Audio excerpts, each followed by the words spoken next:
As just a little early morning video to show you how I made potty patterns. Let's go.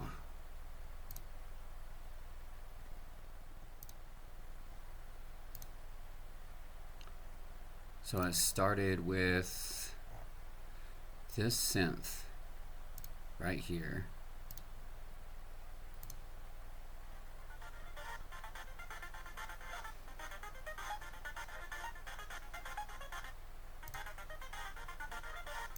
It's pretty fun, right?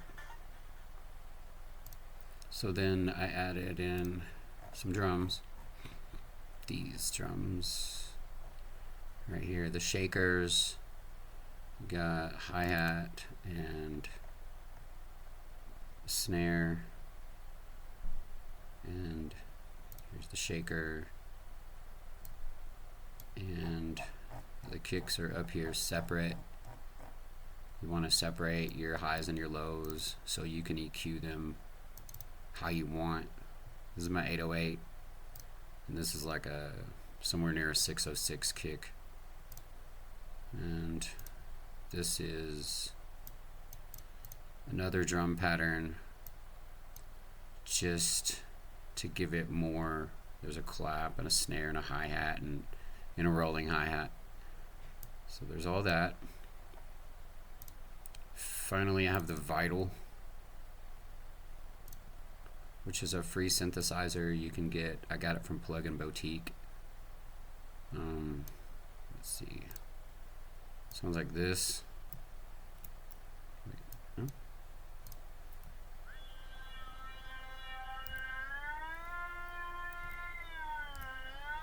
Kinda. But the way I have it laid out is it's just long, drawn out notes. So it sounds like this. Just dark, low, growl. In pitch with what's going on with the synth here. Okay. So that's that. I think that's everything. The only thing that you want to do is I have some vocal stabs and some risers. I have them on the same channel just because they're in the same EQ frequency. Most people wouldn't do that, but it worked for me. These are more vocal hits. This has a LFO, which is adjusting the threshold of the gate, which doesn't do a lot, but it does something. And there's just one dark 808 here at the beginning and the intro. And these are just different versions of that synth, just doing different things. This one is clean with just EQ. This one has a ring filter and LFO, and this one has even more ring going on. Let's see, and here's some strings because we freaking love strings, man. Like, gotta have something in there just for emotion. It was right in this area. It's the big drop. Right here. Up to here. You see what I'm saying? So in here it's kind of busy. It's like a pre-drop. And the whole song kind of gets kind of dark and low right here.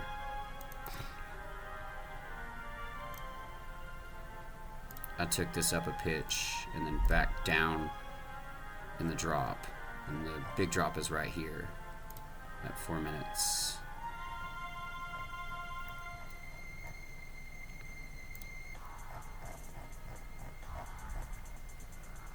Here's it.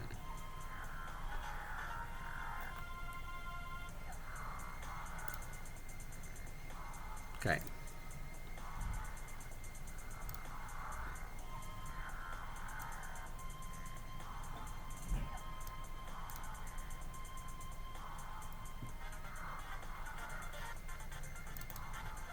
So the ring filter is adjusting, or the LFO is adjusting the chorus and fine on the ring filter.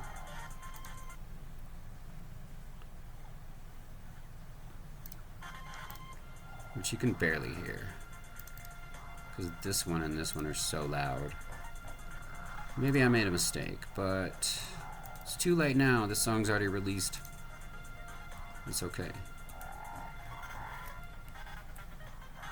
and then a goopy ass out.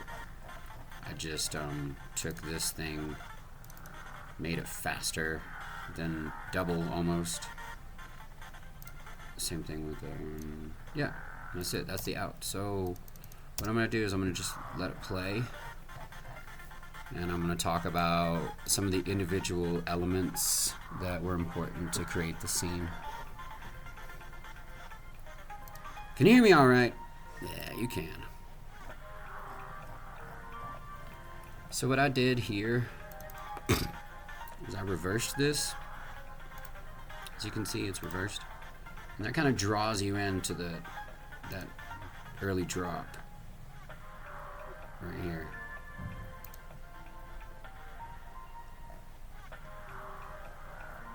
And then I've got that kick, just EQ'd, a little bit of compressor and some saturation.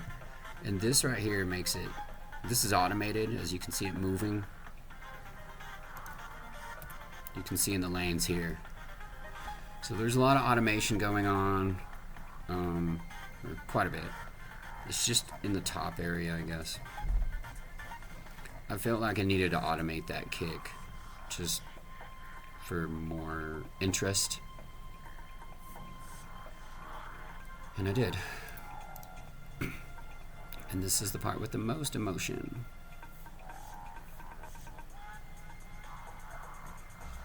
Got that vocal hit right on that one. Right there, and there, and there.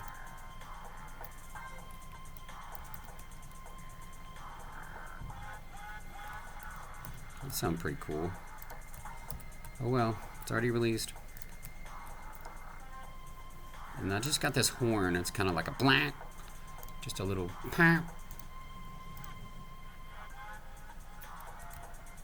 So a lot of layers, a lot going on. So now you can hear the bell, the bowl, the Zen bowl.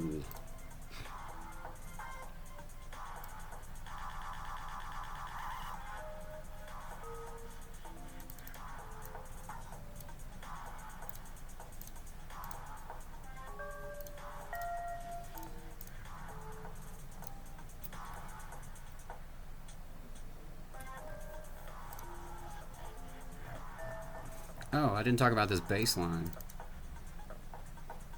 So this bass line is an electric and a McClady steps, which is kind of interesting. And then I have this, which basically the hammer just makes it hit harder. Pretty sure. And then EQ, little delay, reverb, you know, typical stuff. There's a little break. Oops. I saved it.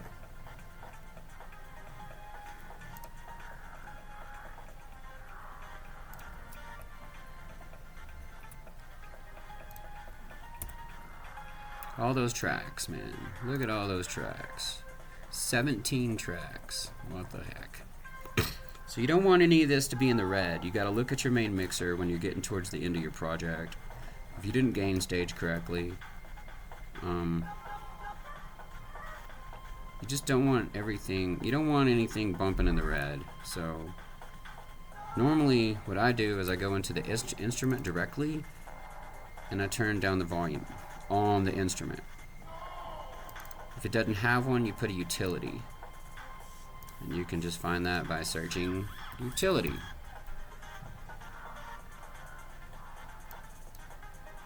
And it'll show up right here. You can drag it in, and there it is. Okay? It's better to have it at the front of your chain, so you're controlling the gain and then your effects. Okay.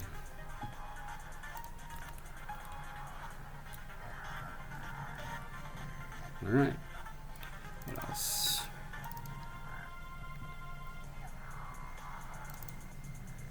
The ring filter is pretty fun. You just something you just play around with, and I like to LFO like something on it, so it's just changing. So like I have the dry wet changing here, which you can kind of hear it.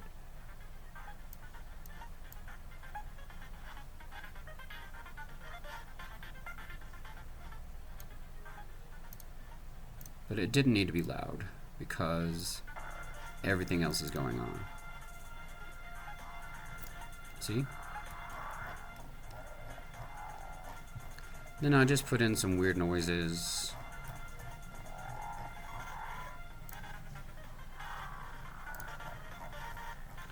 And down here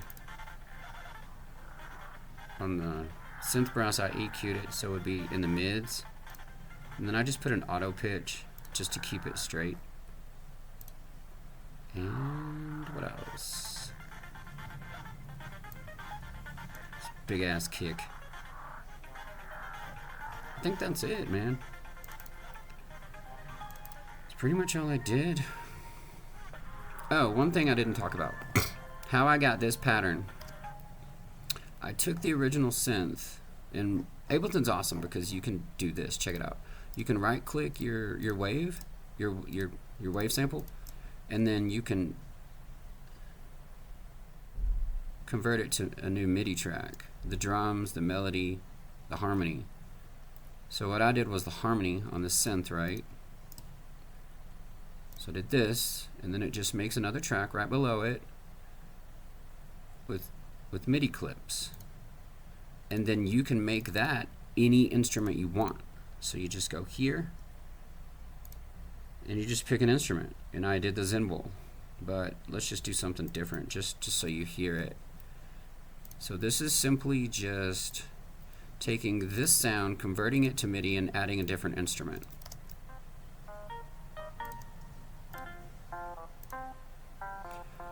And so then, you know, you would take some notes out, or you'd make them all longer or shorter or whatever.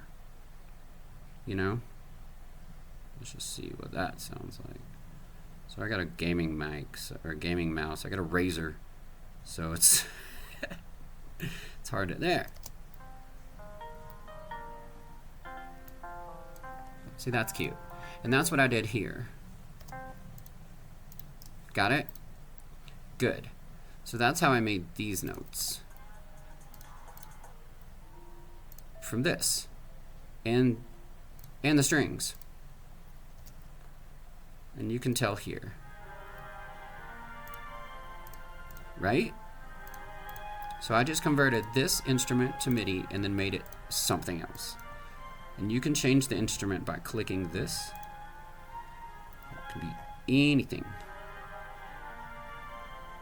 Let's see. It's all drums. Yeah. But you can put anything. Like anything. And it'll just be there. And whatever drum hits it is, it'll hit. Or notes. But that didn't work at all. So back to the strings. So yeah, that's how you do that. What else did I do? Okay, the vital. So the vital is pretty cool because I didn't talk about this. So it has a sub oscillator and 2 resynthesizers. And what I did with the LFO is I made it do a whole lot of stuff down here in the comb spreads so that it would make it come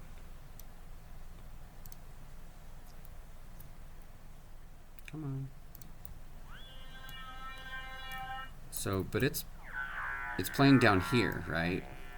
But the notes are long.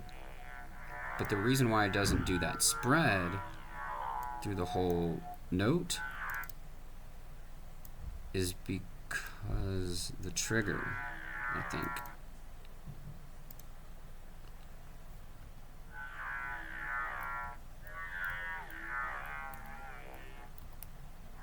So it's down here. You hear it? And it's not really doing a lot of sweeping that you can hear in the song. It's just very subtle. So that's that. That's the vital. What else? That's the synth. This one sounds kind of cool, actually. So that's the driver. That's a mid bass synth that just drives. It's a driver. It's kind of, and when it's played with the kick and all the other instruments, it's good, right?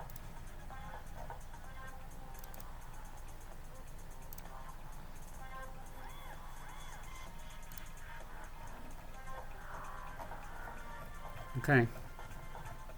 I think I've talked enough. Oh yeah, overdrive on the kick. Blah, blah, blah.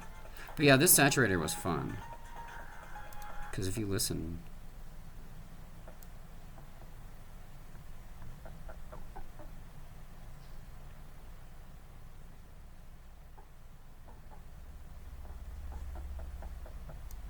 So I gotta undo that because it might have messed up my automation. I don't think so. I can't really tell. Doesn't matter, the song's released. So that's how I made that kick, man. Alright. I'm good on this. I hope you guys enjoy. That's Party Patterns. Yeah. Hope you have a great day.